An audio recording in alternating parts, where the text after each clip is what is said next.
Hello, everybody, and welcome to this professional interview. My name is Derek Smith from Private Investigation and Security Officers Training Academy. And today I have another great interviewee with me. His name is Maurice Eaton, and he's been in the industry for about 18 years. I'm going to let him tell you about his industry experience and what he's learned, and we're going to have a good conversation about that. So we're going to go ahead and get started. First of all, Maurice, welcome. And thank you very much for taking your time being here today. I see that today you're actually working. So yeah, I'm on site. Yeah, he's coming to me from his site. He's taking the time out to give you all his wisdom, his knowledge, about the industry, and kind of talk about what his industry experience has been. So with that being said, Maurice, why don't you go ahead and introduce yourself and tell us a little bit about what you do. Well, good morning, good afternoon, good evening. No matter what time you're watching this, Happy New Year to everybody. First off, thank you to Derek, for reaching out to bring me onto this platform. Definitely appreciate it. Hopefully something is said in our discussion that'll help somebody along that way. As you stated, man, I've been doing the business about 18 years now. I like to say a lot of it was just fly by night. Hey, I'm doing security, and I realized, hey, I need to take it more serious because it's really a serious business. Mm-hmm. From the person that sit at the gate and write people's names in as they come to the person that's on the stage protecting the biggest artists. So no matter what role you play an important role. So don't ever let nobody diminish your role for the team because it's important.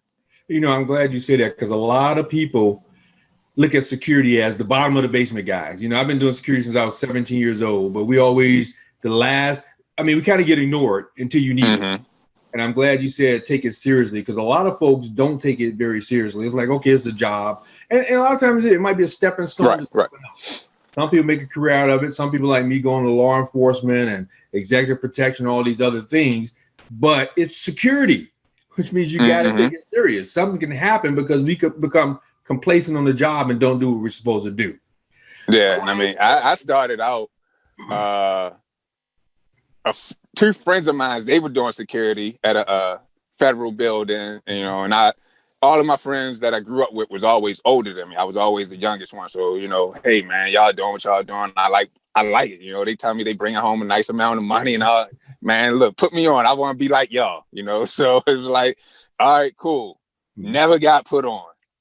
So it was just a grind until I could make it happen. So, and now, thankfully I'm here. Well, tell me about the kind of things you've done in security. What kind of jobs or things have you done? Well, have you had? To current time, I'll give a timeline. I started out here in Baltimore. I do venue security at the Baltimore Arena, Baltimore Civic Center, Royal Farms Arena, First Mariner Arena. If you live in Baltimore, it's all one building, just multiple names, depending on what you like to call it. I started there in 2000. Started working there in 2000. So I started out 20 years experience in this Well, field. not really. I mean, kind of, sort of, somewhat, yeah, but no. Okay. I started out as an event host, showing usher, as layman terms. I showing people to their seats, this, that, the third, the other. And I did that for about a year and a half to 2 years. So I went to my supervisor, like, hey, I like the job, it's cool, love it, great, but I'm bored because after you show everybody to their seats, you're really not doing too much of nothing, and it's kind of stationary, man. Let me do something else. I feel as though I could be better help somewhere else. So they put me in charge of accessible seating. So with that, people come in, need wheelchair assistance or may need escorts on the elevators, things like that. If you have a seating issue, I was one of the ones that helped resolve your seating issues and things like that. But what it did was they gave me a house radio. House radio was tied to the security channel. So I stayed on the security channel for the most of the time. So what was the goal? You wanted to hear what was going on, or? Well, once again, once everybody's in their seats and the show's going on, my job kind of fell kind of did until the end of the show when people need help getting out of for whatever aspect. So throughout the show, I know the security channel is consistently getting calls, you know, because they on the same channel with the EMTs in the building and everything like that. So I just switched channels and got on that channel. Now, it made the night interesting, right? Listen, right. So my concept was, if I have a wheelchair accessible to me and a medic call comes through, I know the security is going to respond to the medic call just for assistance, and they might need a wheelchair. So I'm killing two birds with one stone. I'm putting myself in position to help, but I'm also responding to a potential security call. Well, you being proactive. Right, exactly. And that was what I was doing. You know, I was laying the seed. So a lot of the guys that was in the security at that time were getting older. The building got a lot of steps.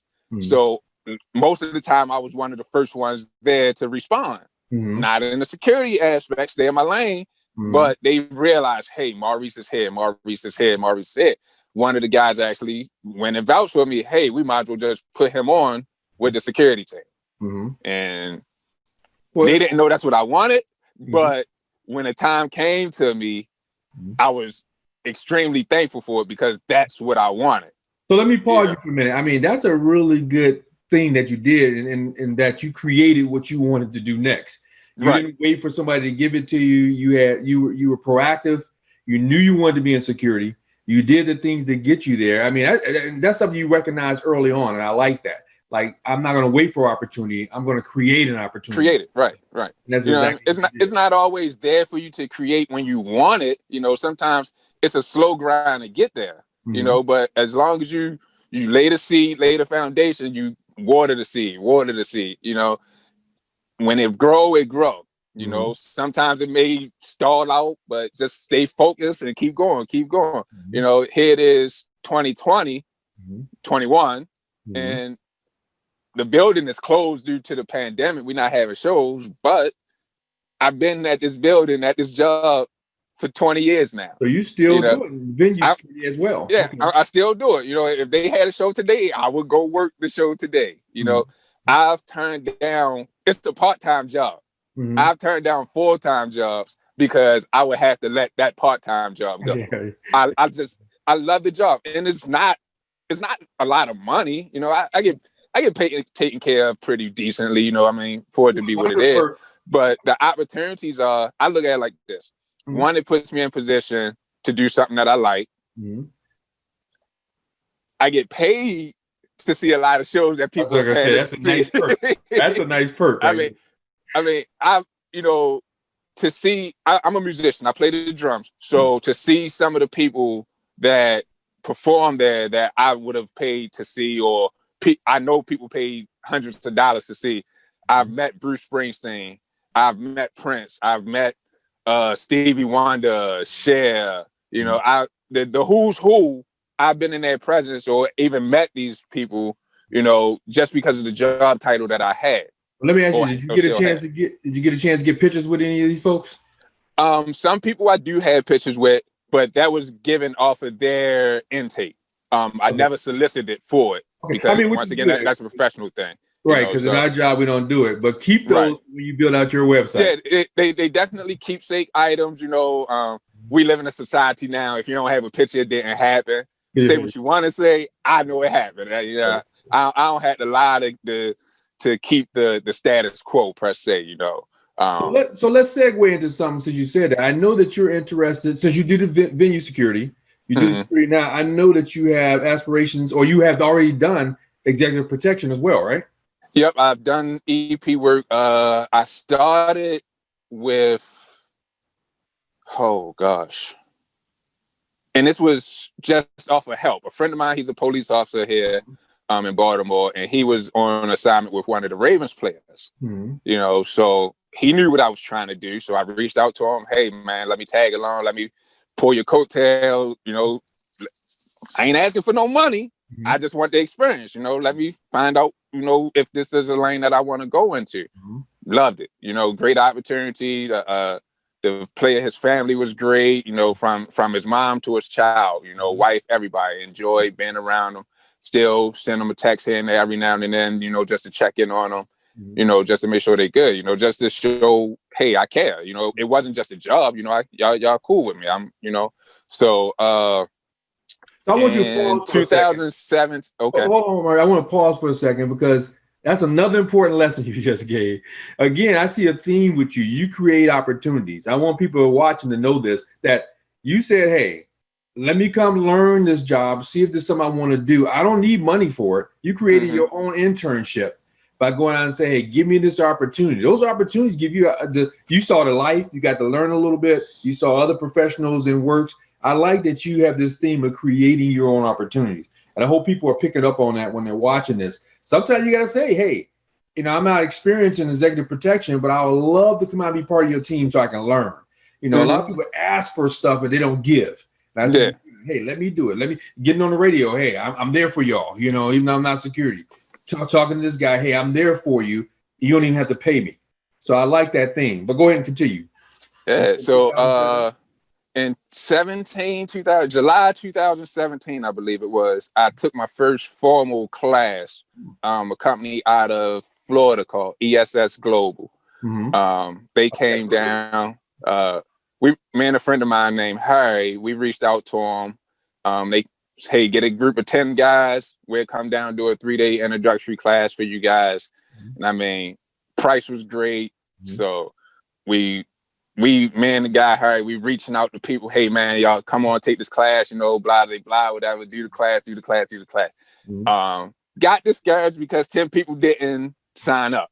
So we like, man, look, you know, reached back out to the company. They was like, well, how many do you got? I think we had 7 or 8. They say, okay, we'll come.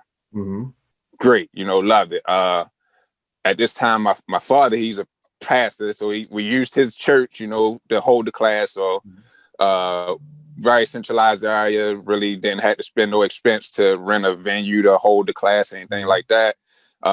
They actually drove down from Florida, 3-day class, and I mean, it was great. So that portion of it worked out. Dude, you know what? You're impressing me, or you're impressing the hell out of me. Because again, that's another creation of opportunity. You made the class happen. You found 7 guys that take it, had it at a venue for it already, man. I'm impressed. So the year progresses, and working at the arena, the name was already in my mind, but I actually got to see the machine work. And that's Icon Global with Elijah Shaw. He was on tour with one of his clients, and they came in the building, and I mean, well known from the security meeting before the show to the last truck pulled off the lot, man. It was a great experience just even interacting with his team members and his staff. Well, let me ask you a question about that. So you had been through your training already, right? Right. So you were able to relate to what they were doing and bring that training home by seeing them in action, I take it. Well, not completely. Because the training that I took was more of an introduction. We learned formations, M-bus, D-bus, you know, some advanced stuff and things like that, you know. So far as the broader scope of celebrity protection, it kind of took a different turn. Now, I've seen, you know, working at the building, I've seen people come in with their tour security and things. You know, everybody roll a different way. You know, this artist has their personal security, but then you have tour security. You know, so it's kind of 2 different entities working on this tour. With Elijah Shaw team, they were the artist security and the tour security engulfed in one. They ran everything. You know, so it kind of opened up a different avenue and broadened the horizon of tour security. And you know, what you get to see is that I did executive protection for years, right? And I ran an executive team, but mine was mostly military and federal and all that. I did some celebrities, but the thing is, you get to see the planning that goes into it beforehand. Like you said, right.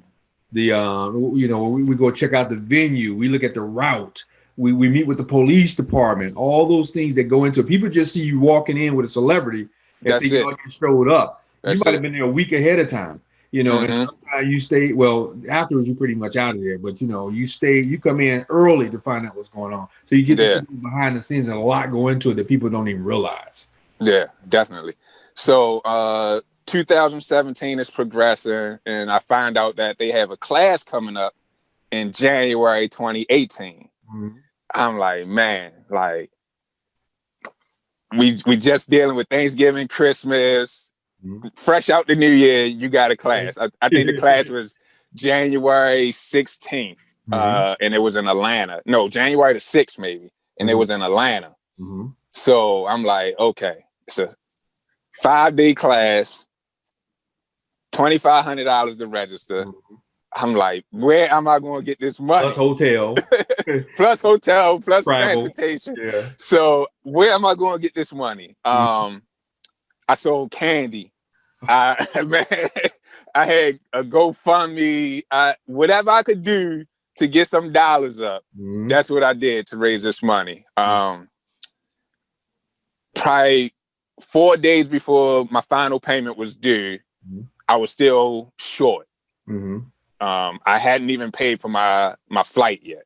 Still short. So friend of mine, she reached out to me. She was like, she didn't have any money to donate to me, but she had some Southwest points that she could give me to book my flight.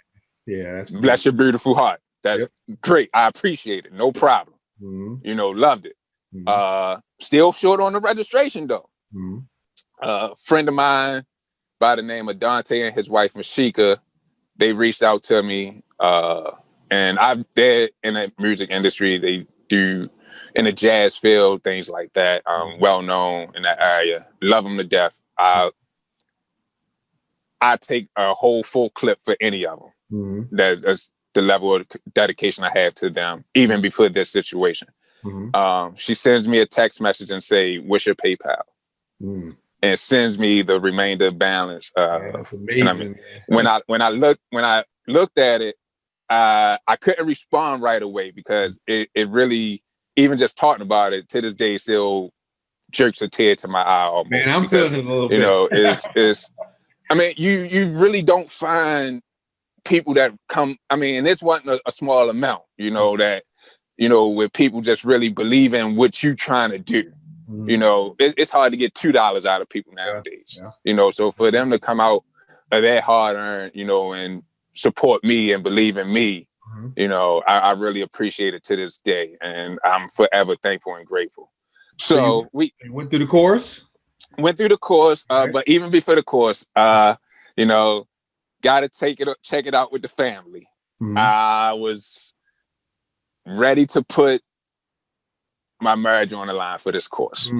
Not just the course, but for the career, for the opportunity to better myself.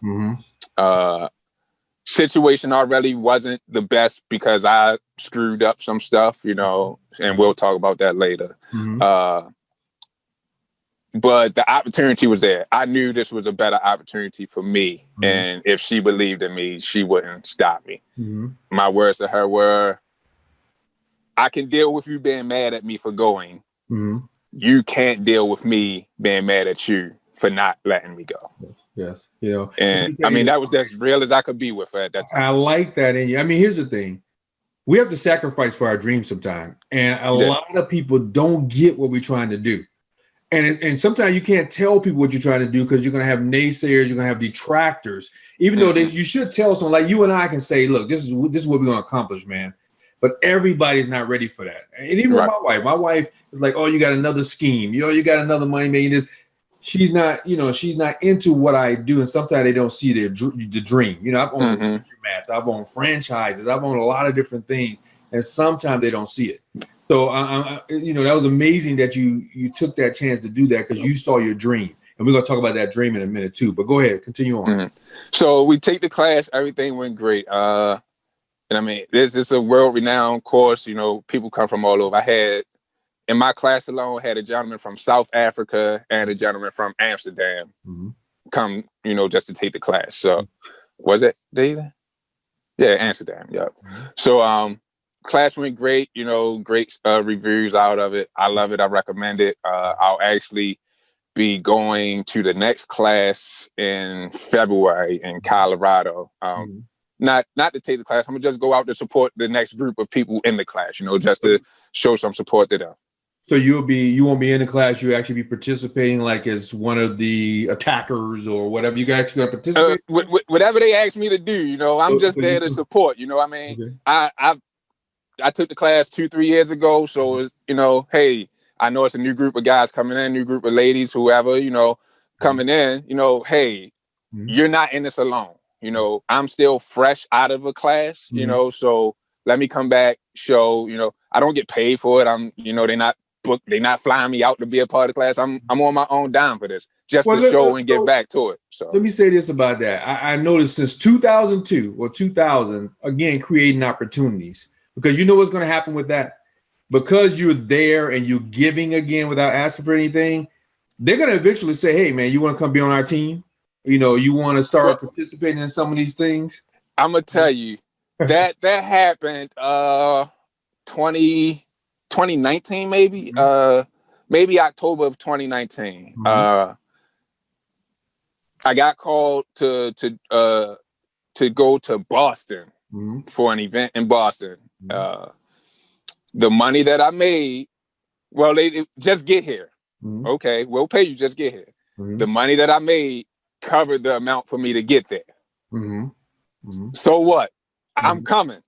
They told me what the pay was. Okay, this is what it's going to cost me to get there. This is what they paying me. I made $2 out of it. That was what I brought home at the pan for without. But you called me, that means you want me. Let me not squander this opportunity. Let me go.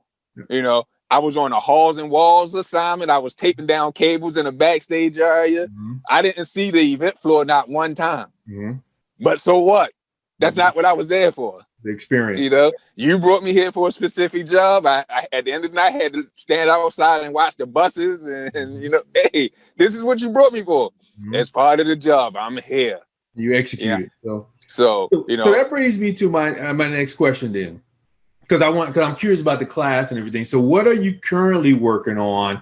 And what are you focused on doing now? What's your dream in this industry or even outside of the industry? But what are you focused on doing now? Well, now I'm gonna focus on what I initially started last year, but I'm gonna really drive back into it this year without deteriorating. I really want to focus into branding my name, not necessarily building a company, but definitely branding a name. I have a name in mind that I want to go with. We discussed it earlier. We're not going to share that. Slip lips on it because it's a good idea, and I don't want to have to, bring some smoke to somebody. It's a good situation. And I love the story behind the name. We're going to keep that because we're not going to give it away. I'll talk a name that I had previously that I talked it over with someone. And I was going to use Act Right Protection. And the gentleman, Mark James, he reached out to me and he was like, so how are you going to get them to act right? And you're going physically, verbally, whatever, in a corporate field, if you go to a corporate client, does act right sound corporate? Who's acting right? Are you acting right? Are you going to, the client's acting right? So, he brought in my mind to say, does that name really fit a universal situation? Exactly. Because that name, if you're doing rap shows or you're doing smaller venues, that might work. It works. You go into corporations and you go into executives saying, I have Act Right Security. Let me tell you, your new name is much more professional at that executive level. I don't know if you ever that's what you want to do, but you're talking about branding yourself. How do you want your brand to be? Do you want it to be that high class executive brand, or do you want it to be a different type of brand? So I think that was a good choice on your part. Right. So now with the name that, I'm thinking about, or I ain't not thinking about, but the name that I would like to use, is it cross brands. So no matter from the club to the church to the executive building, it transcends, it could be used on any format. Yep. And once again, as I told you the story, anybody hear the story behind it, great, perfect. Yep. Perfect scenario. It makes sense. It ties in to exactly. And I'm gonna send you the picture when we get off, so you can have a visual to what I actually said. From your story, I already have a visual in mind from your story that I can almost make a logo from what you told me. We're gonna talk about that because I need one. We're gonna talk about because I need one. All right. but I'm gonna focus on that, and hopefully I can have it done no later than April. I know some coins involved, so get the coins together and make sure everything's done properly. I want to say one thing about what you said. I mean, see, owning a business is not for everybody. Sometimes you don't have to own the business. Like you said, you want to brand yourself, but do you want to own the business, which means doing the taxes, doing this, doing that? I've had laundromats. I told you I had a franchise and all that. Sometimes you're so busy owning the business, you can't really do the business. Right. Be in front doing executive security. You might get to the point where you can hire somebody to do all the administrative stuff, but in the beginning, you got to do it all. And sometimes that's not where you want to go. You might just want to get a phone call from Elijah or somebody else saying, "Hey, we need you for this weekend. What's your rate?" Right. Exactly. So it's not for everybody. Yeah. I mean, being an independent contractor, it works. So line your paperwork up and make sure everything is on a 10. On your end. Keep your name clean. I mean, that's another thing that we have to do in this, and keep your name clean. Build your bridges, build your network, all that comes into play. So as you said, some people love to have that entrepreneurship thing. I'm cool if I don't, as long as I know I'm happy and satisfied, successful with where I want to be. Well, you said something to me before the interview that I think we should bring out that was very important. And you said something about, and you kind of just touched on it, but you said something to me around, and you can correct me. It's not about us in this industry. It's not about being the celebrity, being out in the forefront. It's about security and what we do. Talk about that a little bit. Yeah. So with that portion is we are the background. Unfortunately, social media has highlighted us in executive protection and these per se fancier lights, but those fancier lights get cut off when we're not with that client. We showcasing basically the client's lifestyle. That's their light. We just a part of it. The light changes client to client. You work with an A-list celebrity one week, next week you with a B-list, the light not as bright. So once you focus on, hey, I'm gonna shine my light in this darkness because I'm the darkness. I'm gonna shine in a dark area. I don't need to be seen. I don't always need to be heard, but I'm there. I'm there. In my advanced work, I'm gonna make my presence known with the advance and communicating with wherever we're going. If we're going to a restaurant, I know the manager on staff. I know, who's waiting on me that particular evening. I'm building that rapport. That way, when we come in, it's a smooth transition. So I can focus on my job. They can focus on their job, and we just hash it out. I'm not on Facebook, Instagram Live with my client while we out, this, that, the third, the other. Nah, so, I'm not posting nothing in real time. I posted a picture this morning. I posted it. I took that picture 2 years ago. Some people may look at it and think I took it today. Not picture 2 years old. Here's the thing. Some of the pictures and stuff we need maybe for branding, but we have to remember in this industry, it is not about us. We're not the client. No. When you see Secret Service, you barely see them. When you see the president or whatever, you're looking for where's Secret Service. You're looking for that guy with the little thing in his ear. Yeah. And if you know, but I mean, we know. So. But they're not in the. I mean, we know Secret Service is an elite service, but they're not in the limelight. They're not trying to be seen. They're not trying to be the tough guy or whatever. Exactly. They quietly do their job in the background. Exactly. And I mean, a lot of times people get focused on, being that big force. Yeah. The biggest force you have is your mouth. Yep. Let me say once you engage in, it starts with your brain, but it comes out of there. Come out of your mouth. Use that verbal judo to handle your situations. Absolutely. And I learned that even before getting into executive protection or even really dealing with security. Working at the arena, I'm not the biggest guy in the world. So going into these situations, hey, we had a show. You like to drink. I don't like to drink. If you drinking and unruly to me, but you're having a good time. Mm-hmm. So I come to you, you know, hey, guy over there drinking, he loud, obnoxious. Look, man, I'm not here to tell you you're doing wrong because you're having fun. That's how you have fun. Mm-hmm. The problem I have is you're causing somebody else to not enjoy themselves. How can we find a happy medium that way you can enjoy yourself and enjoy that stuff? 9 times out of 10, the people with them are going like, hey, man, we sorry, we got them, blah, blah, blah, whatever. Mm-hmm. All right, cool. If we come back, we're going to have a different discussion, you know, but I have a mindset, no matter how unruly a person is, they still want to be respected, you know, so until we at a point where I can't show you that level of respect, which for me is going to take some time. I'm very patient with, you know, that level of respect because I love don't want it to go there. I love that example you gave. Well, how tall? What's your size? How tall are you? 6'1". If I eat right, 162. I'm 6 foot 275. You know, with 5 black belts. So I love that you say this. That, you know, I might be more imposing figure standing there, but you quiet, small, and you can handle it because you don't have to be. People got to realize it's not about the physical force. No. I love that you said verbal judo, and there's a book out called Verbal Judo that everybody should read. But you use your brain. Matter of fact, in executive protection, we don't want to be fighting. You don't want to embarrass your client. You know, you want to quietly. We used to have a come along where I grab the person's arm and walk them out. You know, you want to quietly establish yourself as the authority. Let's move on. Like you said, you talk your way out of it. We don't want to be fighting. A lot of these not celebrity, but these guys who hire their friends to be their, you know, the rappers that hire their buddies and all that stuff who's not trained. They're fighting and they're embarrassing them. They're getting in the papers and they're getting on TMZ and all that. That's not what we want for our clients. You know, you got to be a professional. And I like that. See, and that's what we learned.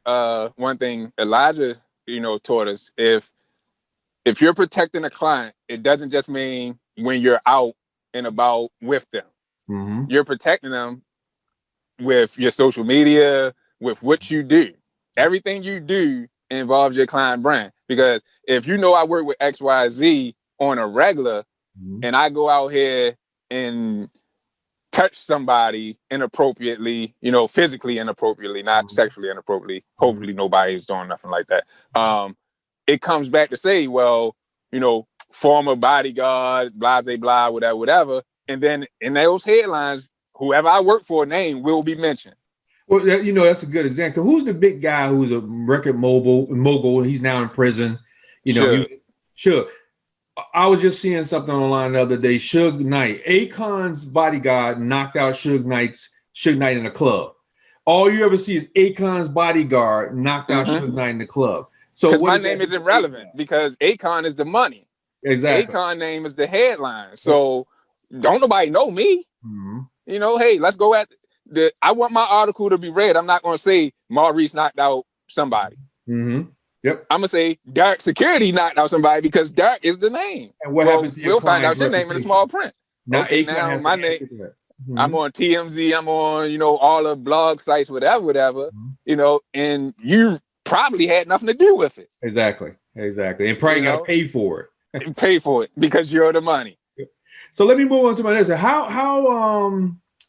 Well, I'm gonna switch away my questions around a little bit based on what you were saying. So you're building this brand around yourself. How do you continue to learn in order to stay up on things in your industry or on the role that you're in now? How do you continue your education? As far as it's a never ending process. This conversation here continues my education. It builds a learning platform. Before today, I didn't know you had 5 belts in jiu-jitsu, you know, martial arts. You know, I didn't know that.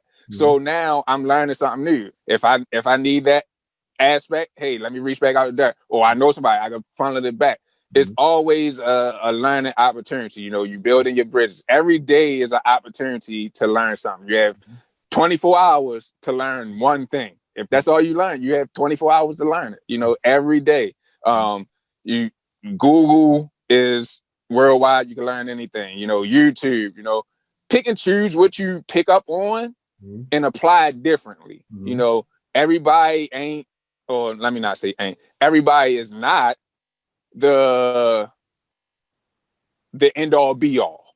if I could say it that way. You know, it's more than one way to skin a cat. We all heard that phrase before. But, you know, no matter what's being said, just do a deep dive into it. You know, apply it to what you're doing. You know, don't always focus on what somebody's saying negatively, because, you know, you don't want to surround yourself in that area, because, you know, a lot of people bitter, you know, they may have had a bad experience with somebody. Your bad experience with this person is not my bad experience with this person. I've had nothing but pleasant and you know, experiences, you know, with this person, you know, so. Well, even the way you and I met, I mean, just so everybody know, I belong to a bunch of groups on Facebook around security, and I forgot how we started talking. I know you made a post, and it was a checklist or a list, and I said, you know, I didn't even know you authored the article, and I said, if this is listed in order, I disagree with it. I think that was our first conversation, and when going back and forth, no, it's not in no particular order, but the suggestion that I made, you was like, yo, that made perfectly good sense, you know, and that grew from there. But that points out two of your points. Number one, I talked about this in my last interview. It's okay for us to have professional conversations about things. So you got 20-some years experience. I got my experience. It's okay to have conversations. And we found out that we weren't in disagreement because it wasn't in any order. It's just a list of things to do. But what that did was open up a network for us. Now we're talking. Now we're doing this. Now we are networking. Now we become related with one another where, hey, if I need you for something, I'm gonna definitely call you up and say, hey, come be, especially after today, you know, come be part of my team. See, we have to start communicating with folks in our industry like you do with Elijah and other people. We build these networks and we work with, it's not competition between you and I. None. Working together and building a relationship like we did. And so now listen to this. Our conversation was you disagreeing with me, but it wasn't critique. It wasn't like, hey, you're wrong. It wasn't disrespectful. Conversation. Yeah, conversation. And it was never disrespectful. You know, it was professional. You know, it was, even though it was a disagreement, it allowed for your rebuttal to not be taken. It was done for you not to take it offensively and to still offer a rebuttal, you know, to clear the air. Hey, you know, this is not what is not in order, you know, but these are all steps we can take, you know, but, you know, X, Y, Z. And the second point was that you said it before the interview, you can learn from anybody.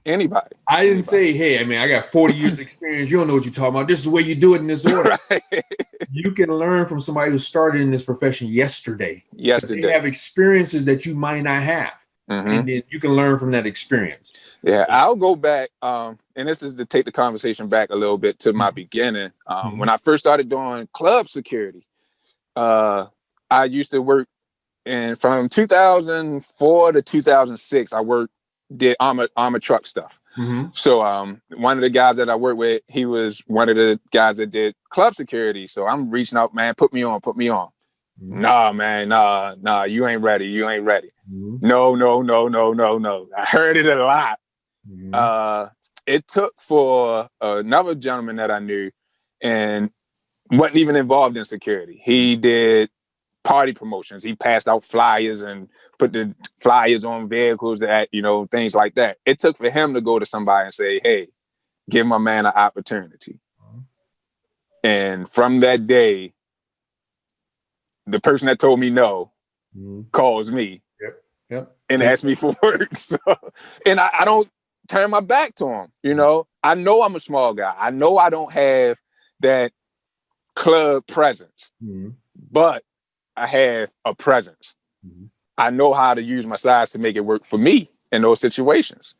You know, I ain't scared to throw the hands. I ain't scared to go there, but I'm that guy that's going to say, yo, chill. We ain't got to go there. And you're not going to keep working if you because you're not going to be tearing up somebody's club, you know? Yeah. I mean, you know, it's good to have those bouncers, you know, that imposing figures and things like that.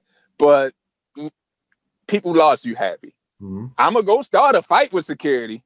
But as soon as security put their hands on me, I'm suing security. Yeah. Look, man, we don't have to go through all that. And everybody. And everything else. You know, so now you're talking about contracts being lost, this, that. So I'm that guy that's going to think for you and still do the work. You know, that's how I looked at it, you know. And Well, to this day, you know, I'm thankful for it. You're gonna be the front guy, and you're gonna have two big dudes standing behind you, you know, backing you up, ready to go.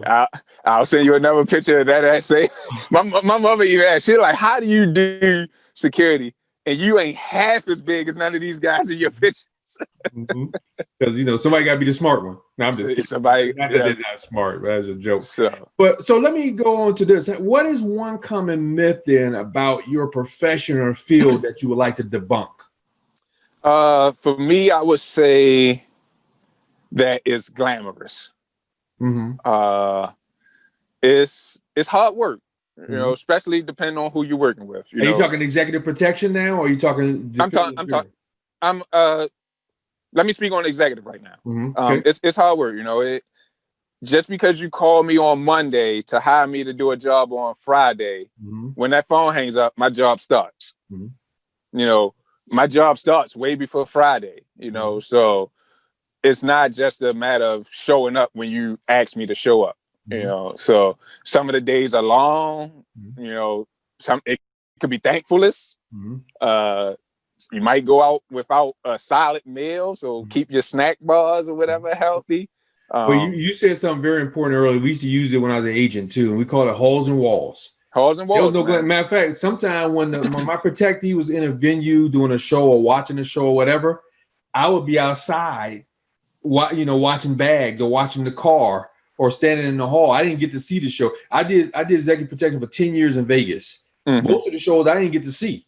I was on halls and walls. So I was the guy standing outside by the door waiting or whatever, and didn't get. So it wasn't glamorous. You know, mission, and we had a mission to fulfill. You know. Yeah. So I mean, and it can be thankless. You know, you don't always get that pat on the back. You don't always get that thank you. You know, so when you get them, appreciate them. Stay humble with it. You know, because it could take you many places. You never know where it's going to take you. I would also say it's not overnight.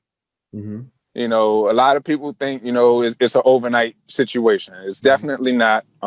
Just because you take a class, or no matter who class it is, it doesn't matter who class you take, it's not going to happen at the blink of an eye. You know, that initial glamorous call, or even the first call may not happen overnight. You know, so you just gotta be ready when it is. Stay ready so you don't have to get ready. Well, what do you think about security as a profession? When I say security, I mean security, PI, executive protection, law enforcement. What do you think of security as a profession? Because a lot of folks look at it as a job they have, or look at it as not something you do for a career. What do you think about it as, because this is my profession, you know? So what do you think of it? And I do different things in the profession, cybersecurity, law enforcement, all that, but it's still a profession. What do you think about it as a profession? Well, as a profession, I like it. I technically don't do it full time. A lot of people think I do. Full time, I actually work with adults that have traumatic brain injuries, autism, cerebral palsy, things of that nature. I know that. Okay. I do that full time. And that has its own challenges, you know, especially if you have a client that's kind of have behavioral problems, physical behavioral problems, you know. So it's like, I know I need to do this to help de-escalate your situation, but in the back of my mind, I'm like, security ain't, hold on, man, I can't, you know. So, but you know, I've been doing that for about 6 years now.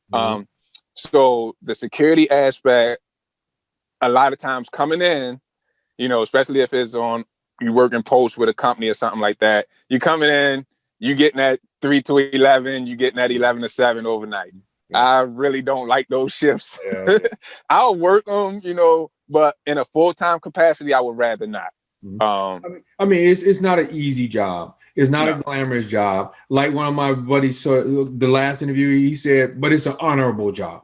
It's honorable, you know, definitely, because a lot of people consider, you know, your police force as your first line, your front workers. You know, well, the post I'm at now, I'm the first responder. You know, I'm the one that has to call the police. You know, so security is the first responder in this situation. First responder, you know. Now, if I can't handle it, okay, call the police. You know, but I don't want that to happen. You know, I want to be able to be, you know, in a position where I can say, hey, situation is handled, you know, write the report up, you know, to where it's understandable, legible, you know, and can cross the formats. You know, if it goes higher up the chain, everybody understands it. You know, your verbiage in your reports is extremely important, you know, so, you know, and that's a good point you just made too, Maurice. People take it for granted. Look, you got to be, it's not just standing around guarding something. We have to write reports. Those reports have to be written well. They might end up in court, things like that. So you have to take that seriously as well. So I don't know how much time we had, but it was one question that you had. I don't know how much time you have. I got 3 more questions. I'm on the clock till 4 o'clock. So okay, so I got 3 more questions. So let me and go ahead. You can go ahead because we don't have to go in order. Go ahead and ask that because I was about to ask you a question, but go ahead. It was fresh on my mind, and I wanted to make sure I got it out the way I was thinking about it. It was one of the challenges. Yes, I think that was one of the questions. And this is me speaking personally. And let me ask the question, because what is your biggest failure and what you failure? That was it. The failure, my biggest failure. And this is as personal as I can be, as honest as I can be. My biggest failure was me. I was my biggest failure in the aspect of, in the beginning, I lied. What do you mean? I lied to my wife. So, all right. Well, what you doing tonight? I'm working. I'm working at the club. So if I say I'm working at the club, I know I got to about 2:30, 3 o'clock before I need to be home. I was not at no club. I was doing dirt. You know, dirty situation, like, you know, literally. So when it did come time to actually work the clubs, she didn't believe me. So it was an uphill battle for me to proceed with anything. So she found out about this incident you're saying then. Well, I had to eventually had to come clean. So basically now when you say I got to work at night, now you have problems because, like they said, crying wolf. Now I don't believe you. Okay. Right. I don't believe, or just the instant. Well, even if you are at the club, it's females at the club, you know, this, that, the third, whatever, you know. So I dug a major hole for myself, you know, and that was really, in my opinion, starting out my biggest problem. You know, just not being honest. And you know, I want to touch on that because, you know, in that line of work, and I want to say this to folks, you're going to be exposed to a lot of women. Lots. With celebrities and say, hey, that guy knows Akon, that guy knows whomever. You're going to look important because you're walking around with the guy and all that. And people are going to come on to you. So how do you deal with that? So I guess the next part is, what did you learn from that? You know, how do you deal with that? At the club, everybody knows that I'm focused on what I'm doing. You know, we could laugh, we could joke, you know. Here in Baltimore, it's pretty much the same people over and over at, you know, at different parties and things like that. So you kind of come familiar with them. So I know where to cut the line. Keep it professional. You know, I keep it professional, you know. Hey, how you doing? What's good with you? Blah, blah, blah. Man, I ain't seen you since last night because we probably was at the same party last night working. But, you know, just that's not what I'm there for. Right. You know, I'm here to make sure the people get in, everybody get in safely, everybody get out safely. My team and whoever team, whatever we doing, everybody go home the same way they came, with a couple dollars in that pocket. In this field, and you said it earlier, your reputation and your brand is very important. And even in the club, somebody gonna see in the club like that dude over there, he's security, but he's always talking to the women. He ain't watching what he's doing. He's up in some woman's face. Or executive protection. They take you out once, you do that, they never hire you again. So for me, I mean, I don't, no offense to nobody that do. I don't smoke, I don't drink. So that's 2 things right there that I don't have to worry about being a deterrent or distraction for. That's good. You know, I'm big on time management. You know, if I say I'm gonna be somewhere at 7:30, I'm gonna actually be there at 7:15, 7:20. You know, maybe even 7:30. You know, even with the call today, I knew the call was at 10 o'clock. My game plan was to be on by 9:45, but we had a vehicle issue with one of the vehicles on site, so I had to deal with that, which got me on at like 9:58. But we made it happen. So people honor your word no matter what you do. Mm-hmm. Be timeful, be punctual, be professional. Be pleasant. So that brings me to a couple of things, because you're kind of doing it right now. But I got two questions I want to ask you. So first, what's one thing you wish you had known when you began this career? And the follow-on is going to be what advice you would give to someone wanting to enter. And you kind of given that by be punctual, be professional, and all that. But let's start with what's one thing you wish you had known when you came into this field? That is not an overnight success. Mm-hmm. Okay. And that's because I knew some people that was doing it, that had status, I'll say. For them, it seemed like overnight success. Yeah. Yeah. So, I mean, they were riding high, and especially knowing that they, hey, we came out the club scene. Now I'm doing this. Mm-hmm. I just seen you in the club last night, though. Mm-hmm. You got flued out that fast? Mm-hmm. Or it happened like that? Okay. All right. But not knowing, hey, I've been networking, I've been sending my resume, I've been doing this, I've been doing that, I've been sending phone calls, I just been texting somebody saying, hey man, I don't want nothing. I'm just checking to make sure you're good. Maurice, if you check little messages like that go far. If you check with anybody who you think is overnight success and talk to them, you're going to learn that they've been building up for years. Mm-hmm.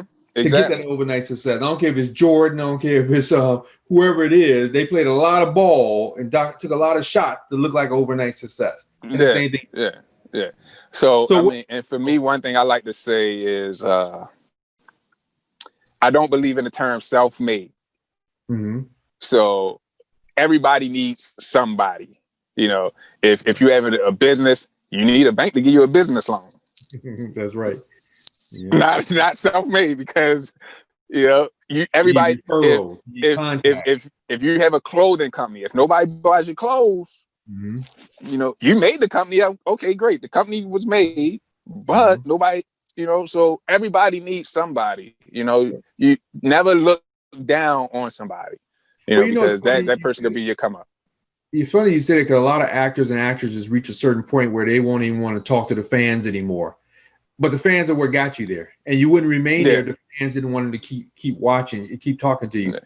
I to a degree, I understand some of it. Mm-hmm. Don't just, if you're not going to do it, have a reason. Have a reason as to why you're not doing it. Don't, because I don't feel like it. The fans not going to understand that. The fans going to turn that into, oh, she being bougie, she being extra. She smart. This, that, the third, the other. Literally, like. Yeah, I'm not feeling well, so I don't want to be around y'all right now. I don't want to get you sick. Because we can't expect them to be on all the time, but we do, right? And fans, they deserve their time. Burdens of that, but they did get there because of the fans. And let me tell you, I met Nicolas Cage. I act on the side. I'm an actor, and I've been in a bunch of movies and stuff. I was working on a movie with Nicolas Cage, and between the shot, it was that movie. Where they were finding all these items for. It was filmed here in DC. They made it part 1 and part 2, and he's like a scientist looking for, I don't know, like the Lost Ark or whatever it is. I can't think of the name of it right now. But anyway, even with his fellow actors, he would come out, he would do a scene, and he would disappear. He wouldn't even talk to them, And there's a bunch of kids out there, and I was there working, doing my part. And the kids walked up, and they wanted his autograph and stuff. No, get away from me. He didn't want to talk to the kids. So the guy who plays his father, who's also another big actor, came over. He signed it. This guy was with us the whole time we were filming for about a week or two. But Nicolas Cage would come out, do his thing, and he would go back with his wife and wouldn't speak to anybody. And, and I looked at, and I used to really like Nicolas Cage until we worked on that movie together for that week. And it was terrible, man, the way he treated his fans, and other stars would come out and talk and sign autographs and all that. Mm-hmm. And he was just a complete asshole, and when I saw that, I did not picture that as Nicolas Cage from the movies I'd seen. Now I've read articles now and know that's how he acts, but you forget why you're there. But anyway, that's right. What we're talking about. So I want to I had asked you, what advice would you give someone then starting out in this field? Starting out, stay humble. What do you mean? Don't overextend yourself. Don't expect anything. Mm-hmm. coming in, be open to working for free. Mm-hmm. You know, I've done to this day. I want to get paid, yes, Of course. but sometimes the experience and the opportunity and the network that you can build out of it will overcompensate the financial portion of it. Yes. If it makes sense, you know, I mean, you know, don't say, hey, well, this job will only pay me $100, you know, but that $100 job, it may be somebody there that see you do good work that's going to offer you a $200 job. Mm-hmm. Or even if this $100 job may be $100 job every week. Mm-hmm. So now you just turned $100 into $400 a month. Mm-hmm. You know, so sometimes think about it in a long-term aspect instead of that straight right now aspect. Now, don't kill yourself trying to do it, you know, make it make sense for you once again, but be open to different scenarios and situations. If you know the avenue that you want to go to, put 80% of your focus into it, you know, but have that, you know, that mindset, hey, it may steer me somewhere else, you know, even if you want to put more than 80%, you know, I know Steve Harvey likes to say he don't have a plan B. You know, he put all his energy into plan A, and when plan A finally don't work, there's no plan B. You just get a new plan A. Mm-hmm. So, so you said you want to brand yourself. What is it that you're trying to accomplish? Well, with the brand, once again, it's back to the name. I think I built my name up to where people know I'm a solid individual. I'm trustworthy. I'm gonna show up. I'm gonna do my part. So what are you build trying to accomplish? Are you trying to be a brand for executive protection, a brand for what? All underneath the security executive protection aspect. Okay. I want to actually go-to guy when it comes to security, consulting, whatever it is. Exactly. Okay. You know, and I mean, I have other aspects, you know, or not aspects, but other individuals to help in these areas that I may be short in. Mm-hmm. So once again, Derek, I reach back out to you, you know, funnel it back. You know, we build each other. But especially here now, you know, with the way things go, church security has been something that I've been highly involved in. From dealing with the pastor in general, just to overall congregational safety. A lot of times touring, or once it opens back up, a lot of touring gospel artists tend to let that portion of, you know, things go. They don't really dwell on the security aspect. You know, I'm a gospel artist. So what? You're a recognizable figure. You know, even if it's just to say, hey, I'm walking through the airport, I just want to get from baggage claim to my vehicle without being stopped. Okay, I'll get you to your vehicle, and I'll be the guy to say, hey, we sorry, we're in a crunch right now. We really can't stop for autographs or pictures or blah, blah, blah, whatever.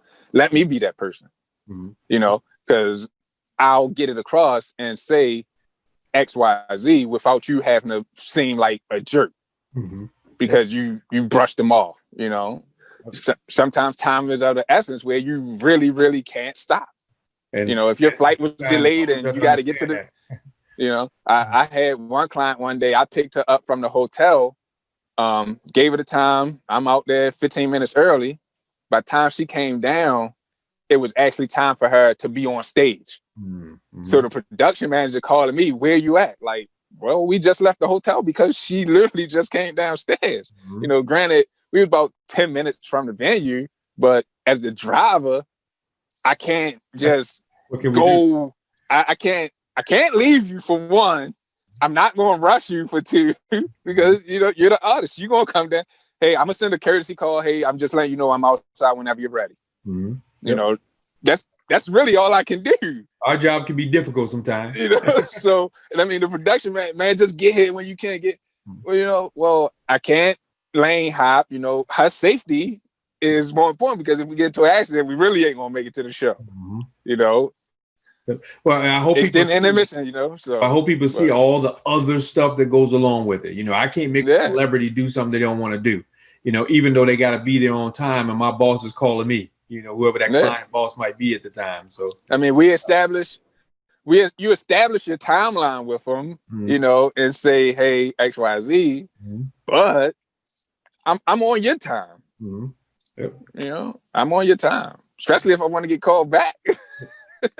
So I have one, and I don't want to take too much of your time, and I know you're working too right now, but I have one more question for you, and then we'll wrap it up. So I always ask this for everybody, but if you could step into my shoes, what would you ask yourself right now that I may have forgotten to ask, that I didn't ask? What would you want people to know? What do you want to leave people with? For me, I would say, that's a good question. If I was you, what would I ask me? Mm-hmm. Am I satisfied? And if not, what am I going to do about it? Nice question. And what's your answer? Am I satisfied? No, because I'm never satisfied. I always feel as though it's something else that can be done. It's something more that can be done. Even with me being on this site that I'm on now, I could be doing something. I could listen to an ebook. I could, watch something on YouTube. I could read a book. I could have these conversations. I could reach out to somebody. I could send an email. It's something. Maximize your time. It's something that I could do. So a lot of people ask me, when do I sleep? I tell them I sleep at red lights. I'm a go kind of guy. Like if it's hours on the clock, it's work to get done. That's me. If you have a goal and you working towards a dream, you know what? I sleep less than other people and I work harder than other people, because that's what you have to do to get it sometimes. We can't do what everybody else do if we want to have more, whatever that more is. It might not be money, but whatever that more is, we got to work for that. And that was a great question. Actually, I might steal that and write that down. That was actually man, help yourself, man. That was straight off the top, man. That was rough, rugged, and raw. All right. Well, I'm going to wrap up. I actually have another interview coming up, but man, I really appreciate you taking your time out. I think you said some very insightful things. I think it's going to be interesting for folks watching. Like you said, you can always learn from somebody. So there's a couple nuggets I'm going to take away, like that question. I learned from you and everybody else that I talked to. Again, I appreciate it. I did ask, what would you like to leave people with? And then we'll wrap up. Stay hungry. Stay hungry. Excellent. Stay hungry, stay humble. And it's a lot of open books out here, not just as far as literature, but even speaking to people. Use your resources wisely. Use your resources wisely. If somebody gives you that number and say, call them, text them, hit them up, call them, text them, hit them up. They gave you that number. And I got called out from, a gentleman in the industry. He gave me his number one time. We crossed paths 7 months later. He was like, man, you ain't called me yet.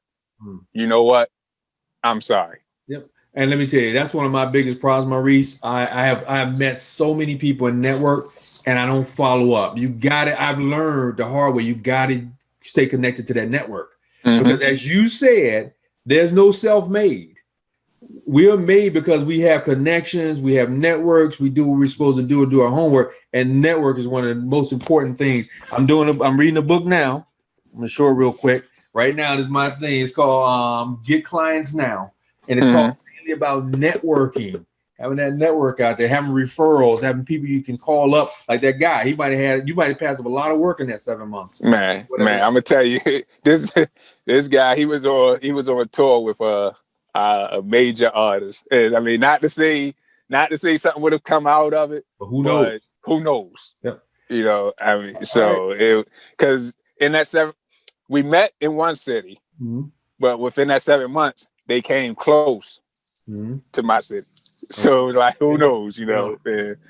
Hey, man, brother, I appreciate it. It's been a great interview. I appreciate your time. We will be in touch. We're in the same area, so I'm definitely going to use you for things if you're open to it. I'm really trying to build, and do a lot of other things I haven't been doing in my business, and you're definitely going to be at the top of my list. So I appreciate it. Thank you very much. Dak, I appreciate it. And to anybody listening, man, reach out to Dak. You can reach out to myself. How do people reach out to you? My Instagram below as well. Okay, they can hit me on my Instagram. It's MO_EATON. Mo_Eaton. Basically my name. My name is Maurice Eaton. Just shorten it. Everybody say Mo. My Facebook is my name, Maurice Eaton. I am on Twitter also. MO_Eaton, but I really don't post much on the Twitters. And you can email me, me42225@gmail.com. you can call me 443-825-7696. I don't know what the number. I might cut the number out. You don't want to be bombarded with calls. I mean, I'll put that information below. I don't care how you get here, just get here. I'll make sure everybody had that information below. Again, I appreciate it. Thank you very much. And man, I'll see you online. He's very active in the groups too. So I'll see things pop up with your name on it, questions and answers and things like that. So man, real quick for the record, that it's not even my group, man. Yeah, well, I know. I mean, I see you in different groups. So I know you've been in some of the groups. There's about 2 or 3 groups I think I see you in. Oh yeah, I just try to be active, man. You know, share the love, spread the knowledge, man. And all right, man. I don't have a lot of it, but I'm taking in what I can and passing it back out. Well, you said some insightful things. So I appreciate it. So, all right. Well, that's it for this video, folks. If you want to learn more about private investigation or become a private investigator, check out my Private Investigator career course at privateinvestigationsacademy.com. It is jam-packed with 35 lessons on everything you need to possibly know to be a private investigator. And by the way, when you get my course, you also get a free vacation to one of 51 available locations, and I have a 3 payment plan available. So again, check out my PI career course at privateinvestigationsacademy.com. I'll see you on the next video.